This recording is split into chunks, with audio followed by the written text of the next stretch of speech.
Don't know what time it is when you're listening to this. For me, it's roughly about 4 o'clock in the morning. My name is Leciester. Casual Talk Radio had another topic that felt more appropriate on the YouTube side. And I've mentioned YouTube is not a frequent occurrence. There are certain topics that are just more appropriate on the YouTube channel. I may even do a blog post, possibly as a follow-up with a little bit more details.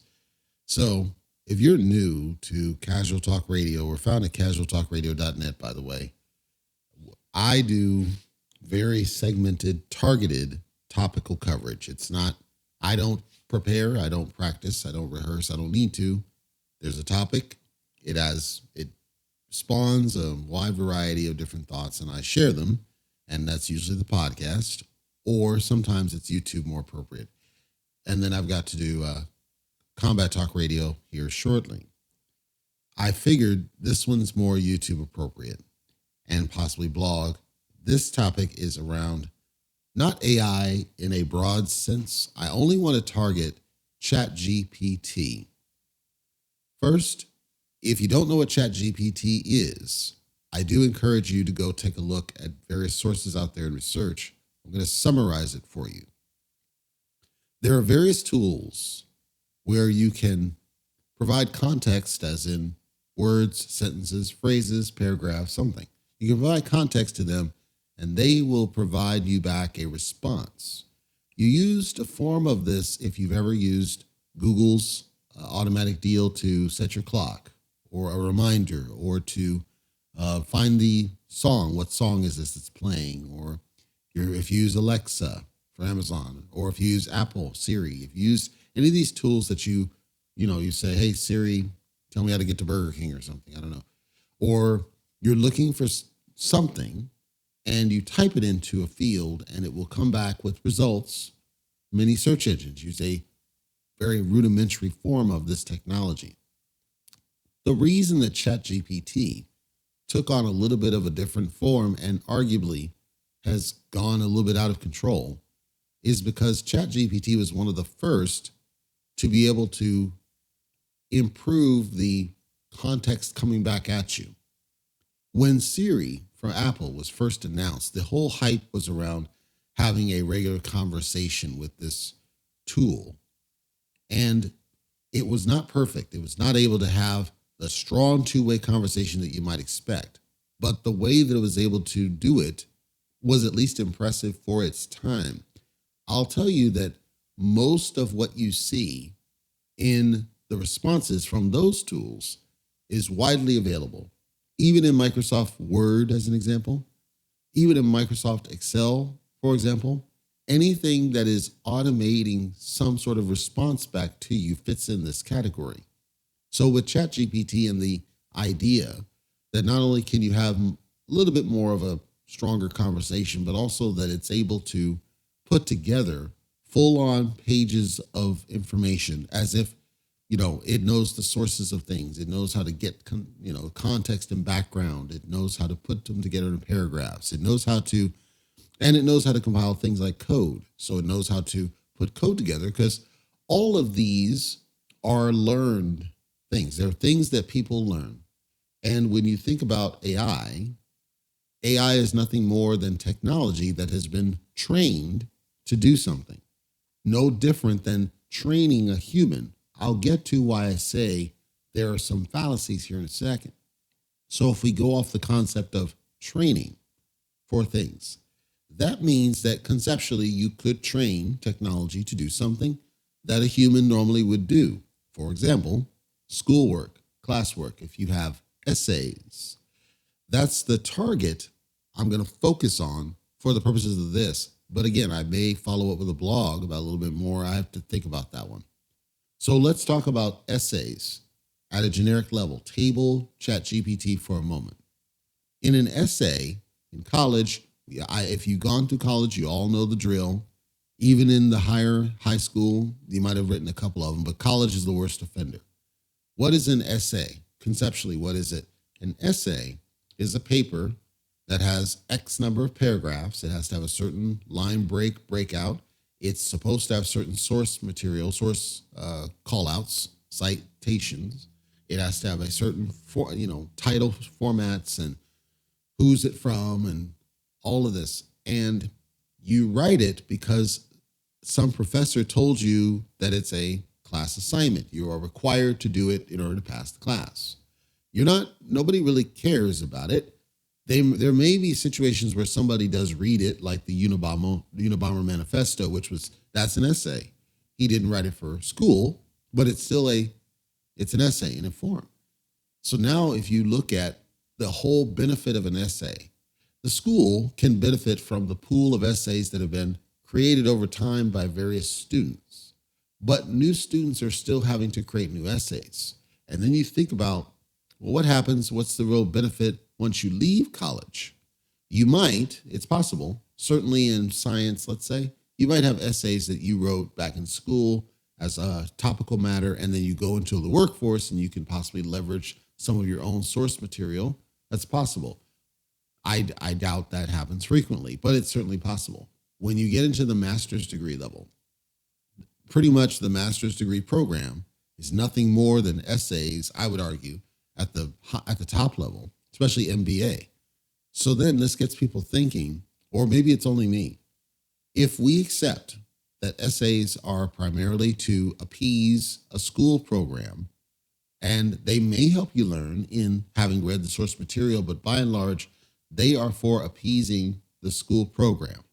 If we accept that, what then is the value beyond creating the initial one? This kicks me over then to integrity. Integrity, I'm not defining it, I'm saying in the school system, they have standards. They have departments dedicated to looking for people who cheat on their essays and their tests and everything else. That's why they look for the citations. That's why they look for standards like MLS. That's why they want you to follow a certain, protocol when you write the essay. Usually that forms as a rubric. The rubric, when they look at the rubric, they want to see not only that you followed the structure of the rubric, but that you can back up your source from some place else. Here's where it starts to get now questionable when you start talking about ChatGPT, which I'm not going deep. I'm just tying it up now. If I take any essay that I've written, and I've written countless of them, any essay I've written, and I go back and I evaluate what their response was, I've had situations where they've come back and they've tried to accuse me of having plagiarized the document. Now, I was always, every time I wrote one, taking my document, running it through various plagiarism checkers before submitting it, because I didn't want any possible hint that somebody else might have written what I wrote. I have a tactical advantage, though. Mine would always score like a 0.09 or something, really extreme low, and usually that's because there are segments that were cited in the paper, which is required by the rubric. So I expected it's never going to be 0. So if it's 0, that's unlikely. That means you're not, citing material. So you expect a little, but you don't expect significant. Okay, so I passed that. My advantage then is my style of speaking and my style of writing, and they are pretty much consistent. If you were to read a document that I wrote, it will read very similar to the way that I speak. And the way that I write and the way that I speak is structured in a way that nobody else can emulate it.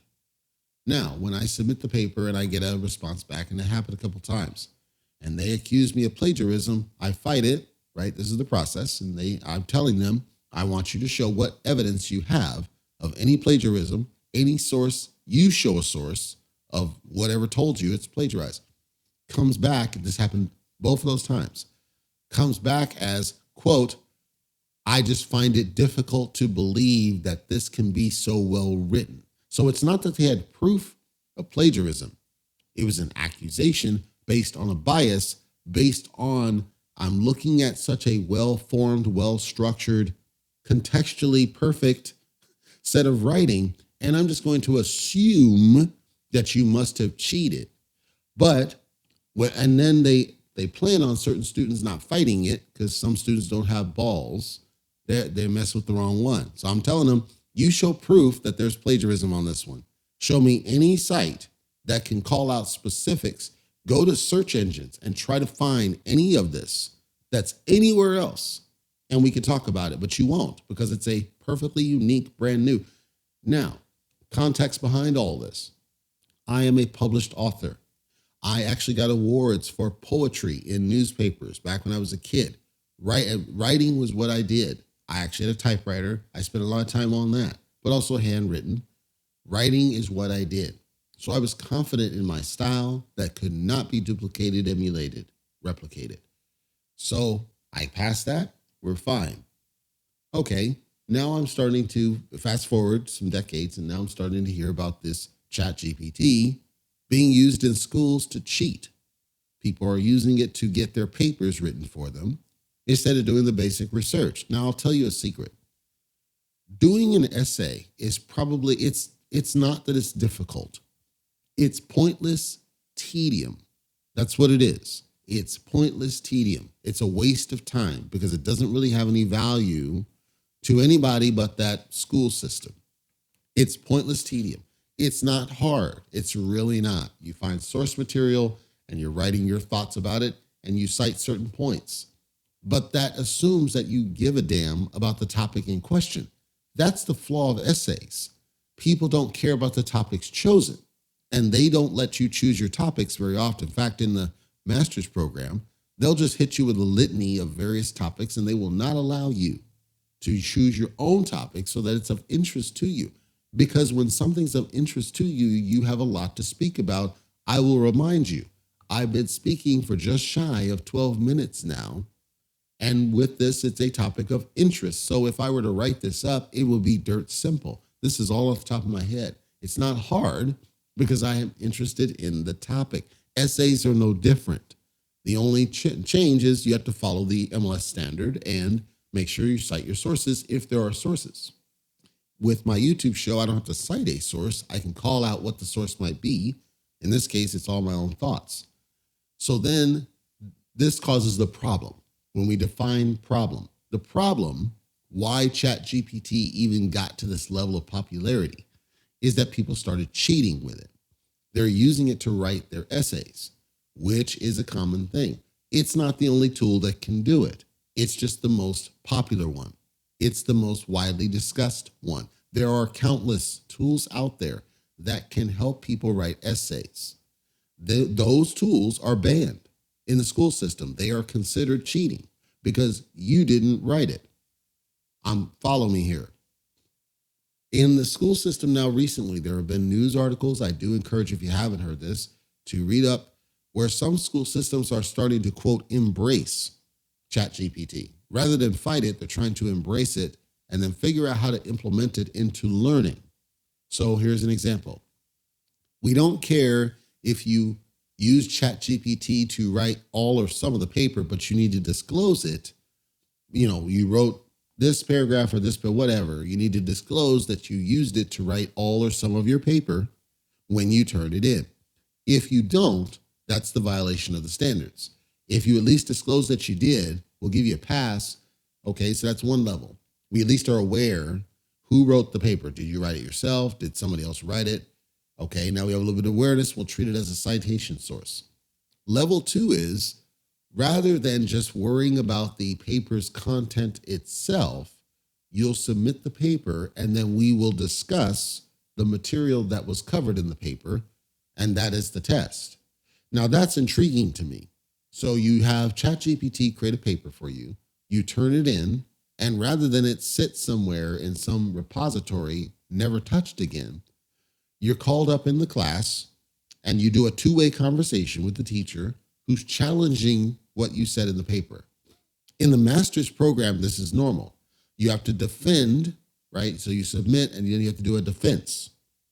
That's always been there, even prior to ChatGPT. So now if you introduce this into the lower level colleges, where the essay actually now has more value, that intrigues me, and that's a great opportunity. Because it also is going to ensure that the person's really learning something out of it rather than just turning in a piece of garbage. But it also goes to another level. If you're able to call out where the student can't answer critical things from the paper they submitted, which means they didn't read it, they just turned it in. What does that mean? It means there was no value in the exercise to the student. It means it's a waste of time for the professor. It's a waste of time for the other students. So then what do you do about it? You give them another assignment where ChatGPT cannot be used that should be completed during the class. I like that, where there's oversight and monitoring and no tools and da-da-da-da-da-da. There are going to be people out there that adamantly disagree with what I just described. But what you're doing is you're ensuring that the student is putting the work in. You're ensuring that the student is doing some of this. Now, let's talk about the workplace, because that's what's happening now. Is there's this conversation about embracing ChatGPT in the school system, but then integrating it somehow in the learning process, which I'm okay with, rather than an outright ban. I am completely opposed to ChatGPT, in all fairness. However, the truth is there are tons of tools that do the same thing. There are tons of tools that can create papers, and those are banned, and I don't agree with that. I don't. Even though I can go off the cuff, not everybody can. Some people simply cannot do that. Essays are simply not their strong point. And I actually think it's discriminatory in certain people where the English language is not their first. So I'm okay with the idea of welcoming ChatGPT, though I am morally opposed against it. I think we need a level playing field. If we're going to ban these other ones, then ChatGPT should be banned too, and conversation done. It's not going to stop them from using it. So then you have to change the plagiarism testers, because there's no way that they can. And you have to redefine what plagiarism means. And you might have to open up your standards, because if it turns out that that tool is embraced, you can no longer define plagiarism by the form of you didn't write it. That's a faulty definition. If we're going there, that's a faulty definition.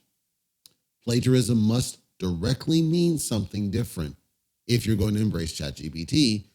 And in the workplace, that means their world changes for the same reason. Where does it apply in the workplace?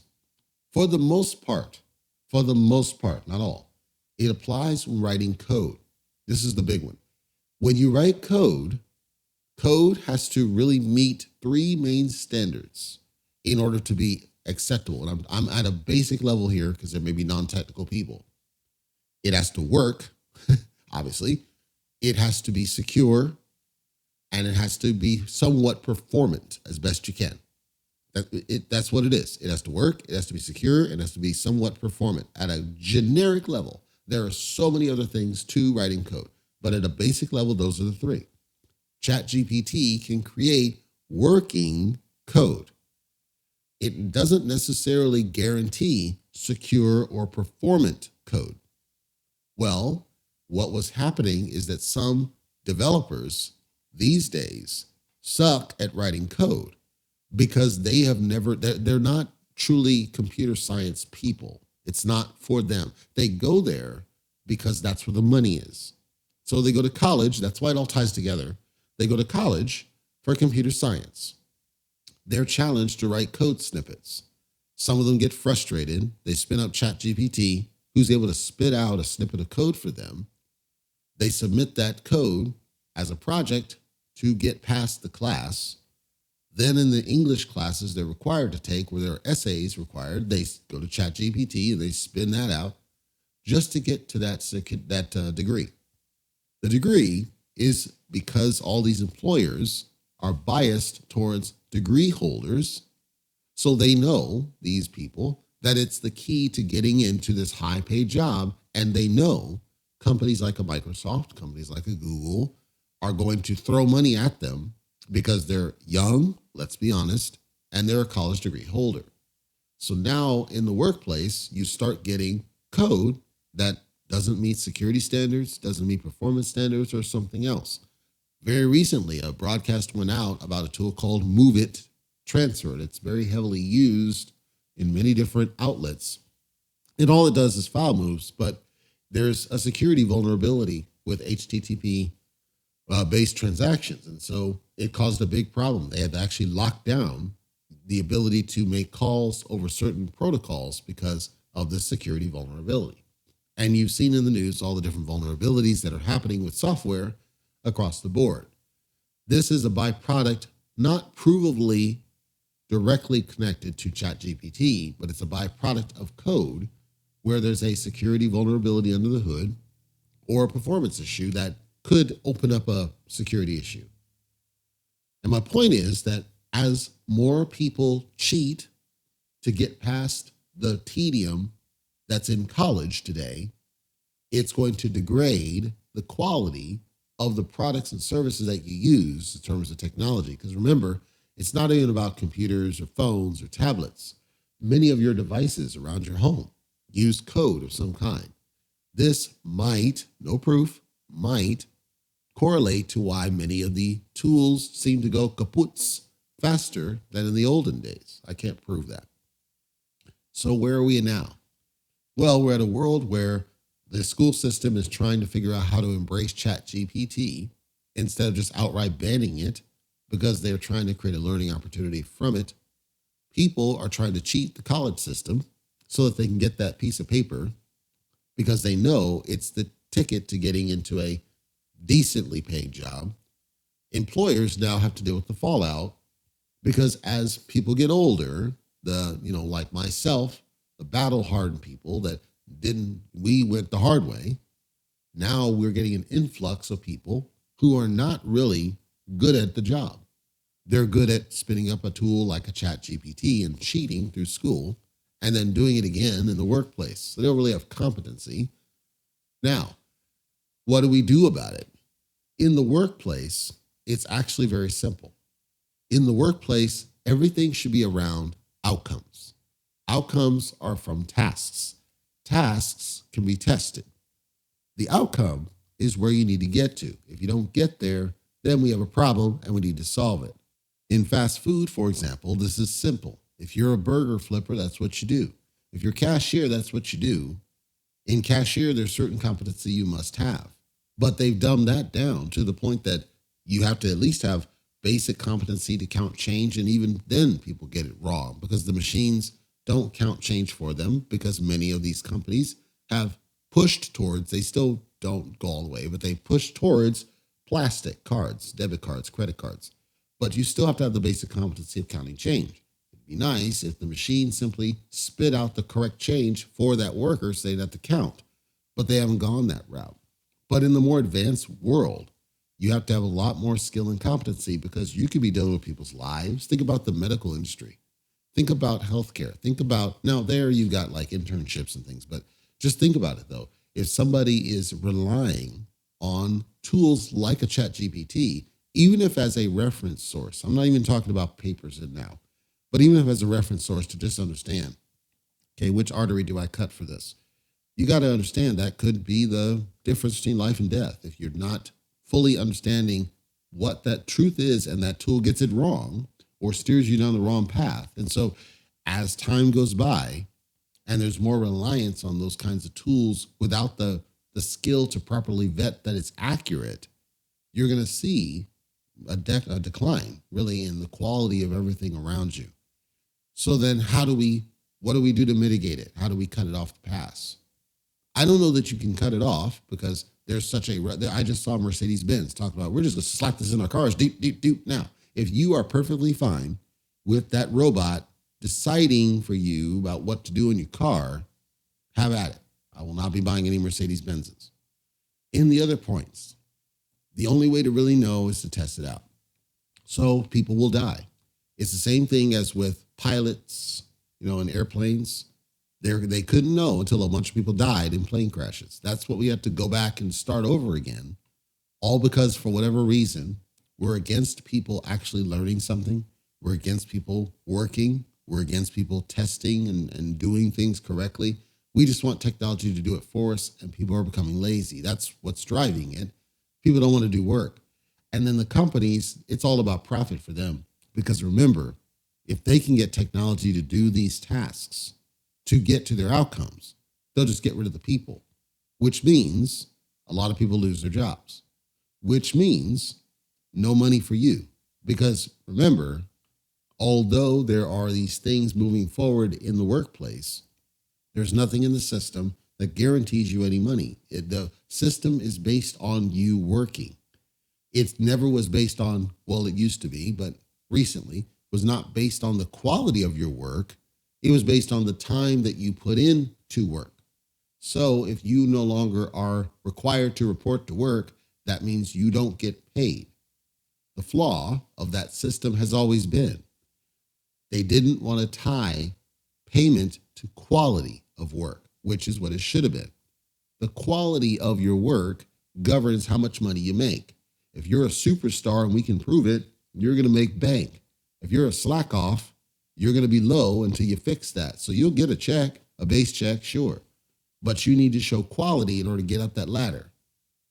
You say, well, on the hourly, if I work overtime, I get more money. Working overtime doesn't mean that your quality is up. It just means you put more hours in. It's all time-based. That's why you do a time sheet. So when you have this tool that can do it faster than you, it can do it in 2 hours when it takes you 8. What's the value for that company to pay you 8 when they can just buy the tool one time for a 6-figure investment, let's say, and hire a couple of high-paid people to manage it and develop front ends around it and integrations? What's the value of you as that low-level worker up front? What's the value of you? Think about the phone IVRs. Thank you for calling. For this, press 1. What's the value of having a receptionist when you could just introduce it? Now, I know the answer. The answer is that person knows and can physically get up and go look for things, or can physically go check mail, or can physically go do other things, not just phone. The role of the receptionist needed to evolve, not just answer phones, because that's a task. It's not an outcome. The outcome should be management of the office, keeping the supplies up to date, etc. ChatGPT is not going to keep all of your office stuff up to date. It certainly cannot check your mail, and certainly cannot check the mails there. You say, mail's 9. I promise you, mail will be around long after I'm gone, because there are certain forms of communication that must go over mail. That's the reality. That's what we have. That's what it is. So I'm going to close this by saying I am morally opposed to ChatGPT and what it currently is being pushed on. It's not the technology. I think it's being misused. I think it's being rushed towards because certain people are lazy and don't want to put in the work. I think the businesses are doing it because they see profit and they see an opportunity to cut people. That's why. I also think that cheating in general, as defined by the current system, the definition needs to change of what we call cheating. What does that mean? And if you change the definition of cheating better to where people are allowed to use tools to get something done, I have no problem with that. But there needs to be a test to make sure that they understand what it is that they're doing and why they're doing it, and they can explain it, and that they read the material, they know how to communicate like I've been doing to you here for 28 minutes. They know how to at least give your own thoughts and share what you think. Are you even thinking about the topic you're writing about? That's the test. That's where learning comes from. And that's how you make stronger people. You make them stronger speakers. You make them stronger presenters, and you make it to where they're good at finding out answers to problems, however they do. Whatever tools they use, it's fine. Just make sure that you can speak about the matter too. Don't just cut and paste stuff into a thing and submit it, because we're pushing people back into the Stone Ages. Hopefully that's been informational, beneficial, helpful, if nothing else, not offensive. I tried not to. And if you feel like ChatGPT is a thing, share thoughts. I am morally opposed to it, but again, like I said earlier, I want a level playing field. For too many years, we have banned certain other tools that fundamentally did the same thing at a rudimentary level. Now we have to redefine what plagiarism means. We have to redefine what cheating really means. And we have to do a better job testing the students on their competency, their core competency. With no technology in front of you, with no piece of paper in front of you, can you stand up in front of the class and answer targeted questions about the material as just a raw example? Can you do that? If you can't, that student needs more work. And until they can, they should not be allowed to graduate. I know that's an aggressive thought, but think about the downside if we don't do it to that degree. The next set of generations are just going to get worse and worse and worse and worse, where they're not going to be able to hold on their own. And then there's going to be increased reliance on technology because they see that the people simply can't hold their own. If that's the world that you want, just make sure you understand you can push for a basic income all you care to. It's never going to happen. Not in the United States. It won't. Not at a federal level. It will not. You're always going to be required to do some work to get money because the way our system is built, and that system can't change because it's ingrained in the culture of all of the governments. So it's up to you of way you lean. I'm not trying to change your bias on A or B because again, I'm morally opposed to it, but I want it a level playing field to where it's embraced if we fix the definitions. It's not about the tool, it's about the use and possibly abuse by businesses, by governments, by people. And I still think we need strong people because there are certain intangibles that I'll probably elaborate on later around humans that no technology can ever replicate.